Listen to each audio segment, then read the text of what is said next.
Hello বন্ধুরা, দেখো এটা আমাদের গ্রাম, কি সুন্দর। আমি আরও আগে আসলে আরও ভালো দেখা যেত, শুধু সবুজ আর সবুজ, খুব সুন্দর। এখানে আগে আমাদের অনেক চাষ হতো, এখন সব গাছ লাগিয়ে দিয়েছে, কিন্তু খুব সুন্দর এই জায়গাটা। হ্যাঁ, এখানে আমরা ছোটোবেলায় শীতকালে এসে রোদ পোহাতাম, খুব সুন্দর। তোমাদের আরও একটা মজার জিনিস দেখাই, চলো। এগুলো হচ্ছে মেঠো রাস্তা,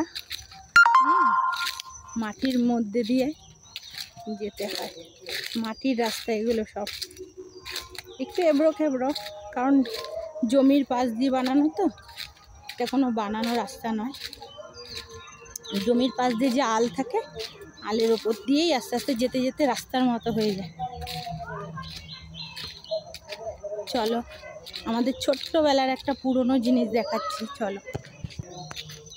আগে আমরা ছোটোবেলায় যখন পুকুরে আসতাম, আমার দাদুর সাথে আমরা অনেকগুলো জ্যাঠা কাকারা সব একসঙ্গেই থাকতাম, আমাদের একান্নবর্তী পরিবার, আর সবাই অনেকে একসাথে স্নান করতে আসতাম আমাদের এই পুকুরে। খুব মজার। এই দেখো বড় বড় তাল গাছ। দাদু আমাদের ছোটোবেলায় ভয় দেখাতো, দুষ্টুমি করলেই এই তাল গাছের মধ্যে ভূত থাকে, কিন্তু আসলে তা না। জায়গাটা খুব সুন্দর, চলো তোমরা দেখাই।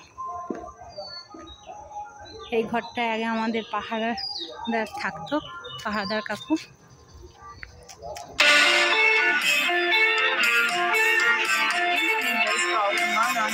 এই শ্যালোটার মধ্যে আমরা ছোটোবেলায় স্নান করতাম, এখন বন্ধ হয়ে গেছে শ্যালোটা, ওপাশে নিয়ে গেছে। এই দেখো এই পুকুরটা আগে আমাদের ছিল, এখন দাদু মারা গেছে, আর দেখাশোনার জন্য কেউ নেই। বাবুরা সব বাইরে, আমার বাবা কাকারা সব কলকাতায় কাজ করেন, সেই জন্য এই পুকুরটা দেখাশোনার দায়িত্ব কেউ নিতে পারেনি বলে দাদু বেঁচে দিয়েছে। খুব সুন্দর এই পুকুরটা। এই পুকুরে প্রচুর গাছ আছে, প্রচুর জারমুল গাছ, দেখো কি সুন্দর, নারকেল গাছ, খেজুর গাছ, বাঁশবাগান, জলপাই গাছ সব আছে, খুব সুন্দর। পুকুরটা সারা বছর জল থাকে।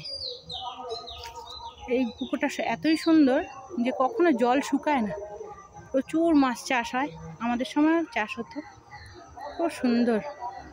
এটা তোমাদের অনেক দিন ধরেই ভাবছি দেখাবো, কিন্তু আর আমি এই পাশে আসাও হয় না, আর দেখানো হয় না। ভীষণ সুন্দর জিনিস, দেখো। এখানে আবার একটা বসার জায়গা করেছে নতুন ওরা, খুব সুন্দর।